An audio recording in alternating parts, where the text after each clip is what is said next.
Hi everyone. This is my first YouTube video, so please bear with me. But I wanted to come on and share our curriculum choices for the 2018-2019 school year. I have a 7-year-old and a 3-year-old, and these are just the things that I've chosen for my 7-year-old. Obviously my 3-year-old does a lot less and just kind of as she's interested, so there's not really that much to share. But this is what we're going to do for 2nd grade for my 7-year-old. The first thing is our Bible curriculum, and this is God's Great Covenant. It's published by Classical Academic Press, and there are 4 courses with this curriculum, and you do one each year. There are 2 Old Testament courses. There's Old Testament 1, which is Genesis to Ruth, and then there's Old Testament 2, which is 1 Samuel to Malachi, and then there are 2 New Testament courses, New Testament 1, the Gospels, and New Testament 2, Acts. And it's recommended for grades 2 through 5, I believe, but in my opinion, this would be very appropriate for a 3rd grader, maybe even a 4th grader. But the curriculum recommends that you start with 2nd grade in Old Testament 1, and so that's what we're doing this year. And it just has, I really like the format of this book. You start out with the kind of the chapter overview the first day, and you read the scripture, and then it gives you the theme of the chapter, a memory verse for the week, and then just kind of some other interesting information. And then you read a story the second day, and then you have some review worksheets, and then a chapter quiz. And there are 32 chapters in this book, so it's appropriate for about 1 school year. For math, we're doing Saxon Math. This is our first year using Saxon Math. We used Singapore for the last 2 years. And I'll probably do another video with an overview of Saxon Math, but I think most people are pretty familiar with it. So we're doing Saxon Math 5-4, which I think most people say is about 3rd grade level math, appropriate for probably a 3rd grader. In the catalog where I saw it, it was recommended for 3rd graders, even though it says 4th grade or 5th grade. It's really more for 3rd grade. And then for language, we are doing first language lessons, and this is by Jessie Wise. And most of these things were recommended in Susan Wise Bauer's The Well-Trained Mind. So we're doing first language lessons for the Well-Trained Mind. We did level 1 last year, so this year we're doing level 2. And then doing the level 2 of Writing with Ease. So this is grammar, some story and picture narration, but it's mostly grammar lessons. And then this is the writing component. So it includes story narration and dictation and copywork. And then for penmanship, we're doing this Writing with Phonics 2 from Abeka. We started penmanship with Abeka, and so we've just continued with that because I didn't want my son to have to change the style of cursive that he knew. So we're just sticking with Abeka, but if you've used Abeka before, you know that it includes a lot of busy work, and so we probably won't do all of these pages, but I do like the way that it teaches cursive, and so we'll do as much of this as we can, but if he doesn't do every single page, that's perfectly fine. And then this is also from Abeka, and I believe this is new this year. This is their reading comprehension for grade 2. These are the skill sheets. They've had these for 3rd grade and I think for 4th grade and on up for several years, but I believe this is the first year that they've published this for 2nd grade. So it's just, it has 36 reading selections, which would give you about one per week for one school year. And so, like, you start with number 1 and so on, and you read the selection, and then there are just some comprehension questions on the back. And some of them are like this with short answer, they're fill in the blank. There are a few multiple choice, like this one. It's not as much standardized test prep as what you would get with the 3rd grade Read and Think skill sheets, but I felt like it was a good start and just a way for me to kind of assess my son's reading comprehension. So we'll be using that, and we'll just do one of these a week. And then this is also one of the Well-Trained Mind recommendations for spelling. And again, we started with spelling workout in the beginning, so we're just going to stick with that. There are probably other things that might do a better job of teaching spelling, but this has worked for us so far. So we did level A 2 years ago, and then last year we did level B, and then this year we're doing spelling workout C. And it's just really simple. You on the first day we read the lesson. The second day he does, or I'm sorry, the first day he reads this, and it just kind of is a story using some of the list words for that week. And he'll also do this first worksheet and then copy his words one time. And then the next day we'll do another worksheet page and copy his words again. And then on the 3rd day he'll do the proofreading part. We don't usually do the writing section of this page because we have so much writing in our Writing with Ease curriculum and in our penmanship curriculum.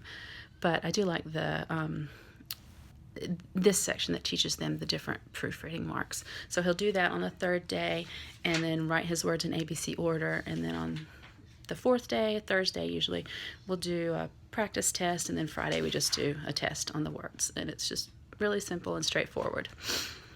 And then this is new for us this year, but I felt like it was time to start doing a more formal vocabulary study. Obviously, students learn a lot of their vocabulary just from reading and speaking and writing, but I felt like it was time to start studying vocabulary in just in the more formal sense. So we're going to start with this is vocabulary from classical roots, and actually the very first level is level 4, and I believe there's you have 4, 5, and 6, which I think is pretty appropriate for elementary school. And then in middle school we'll probably start with A, B, the letters. So this is actually the first level that they offer is level 4. So this is our first year with vocabulary from classical roots, and it's kind of a similar setup to the spelling workout curriculum in that you have kind of an introductory page with your words for that lesson, and then just some different exercises to practice the words or kind of introduce the words, and then you have the actual definitions and the pronunciation key, and it tells you the part of speech for all of your list words, and then you have exercise A and a B and an exercise C, and then we'll probably do just a simple quiz just to see how well he's learned those words. And the spelling workout has 36 lessons, which would give you 1 lesson per week, but this vocabulary book has 16 lessons. So we're going to spread it out over the whole year and just take 2 weeks for each lesson, and then that'll still give us a few extra weeks where we won't have a vocabulary lesson, but it only has 16 lessons. So we'll do a new lesson every 2 weeks, and we won't do this every day. I'm planning to alternate this with our English, our first language lessons, because this only has about 100 lessons, and so we won't be doing that every day either. And so what we'll do is just alternate this with the vocabulary, and on the days when we do English, we won't do vocabulary, and vice versa. All right, and so those are our core subjects: Bible, math, and then, sorry about the mess here, and then the language arts. And then for history and science, these are also, this is recommended by the Well-Trained Mind, and then this is actually published by Well-Trained Mind Press.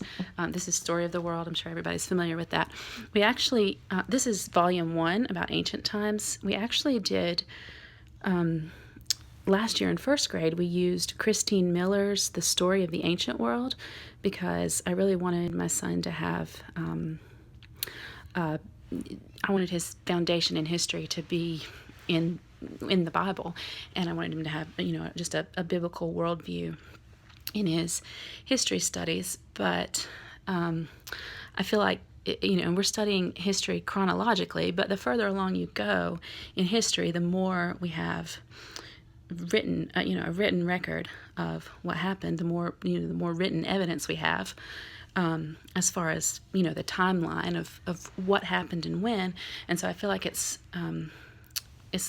less important to use, a distinctly Christian curriculum for history, although obviously we'll still be using lots of read-alouds that are written from a Christian perspective, but just for our actual spine or textbook, we're going to be using this, even though it's mostly secular. But I feel like that's not as big of a deal, since we've already covered all of Old Testament history, and that's where most of the disputes about origins are, and that's not really an issue once you get past the Old Testament.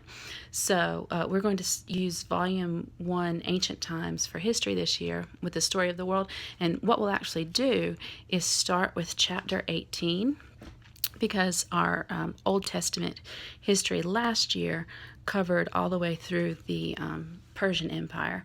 And so we're going to start the Story of the World with Chapter 18. And this is the this is the read aloud. Let's see if I can zoom in and find Chapter 18. So Chapter 18 is just the beginning of the Greeks. It starts with life in early Crete. It's kind of the beginning of the Greek civilization. So we'll start with Chapter 18 in that, and then it goes all the way, it has 42 chapters, so we'll do chapters 18 through 42 before Christmas, and then after Christmas we're going to pick up Volume 2 of this with the Middle Ages, and we'll do the first half of the Middle Ages this year, and then in third grade we'll do the second half of the Middle Ages before Christmas, and after Christmas we'll pick up Volume 3 with the Early Modern Times, and we'll do the first half of that, and then in fourth grade we'll do the back half of Volume 3, Early Modern Times, and then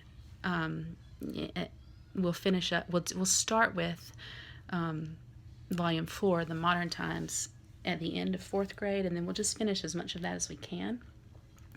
And then we'll just start the history cycle again with Ancient Times in fifth grade, and we're going to be using Mystery of History then. But I felt like Mystery of History was just a little too much for us to use in elementary school. So we'll cycle through history with Story of the World, and then when we get to fifth grade we'll be using Mystery of History. So this year we're going to be doing Volume 1, chapters 18 through 42, so about the second half of this, and then in the second half of our year we'll be doing the Middle Ages, and we'll do maybe the first 20 chapters of that book in the second half of this year. And then Story of the World also has an activity book to accompany it, and it includes map work and worksheets and lots of really good read aloud recommendations, lots of living books recommendations. And so even though this is a secular curriculum, we'll be using lots and lots of read alouds that are written from a more Christian perspective. And then finally, for science, this is not published by the Well-Trained Mind, but it is recommended, and it follows their recommended schedule for studying science, where you begin with life science, and then you move on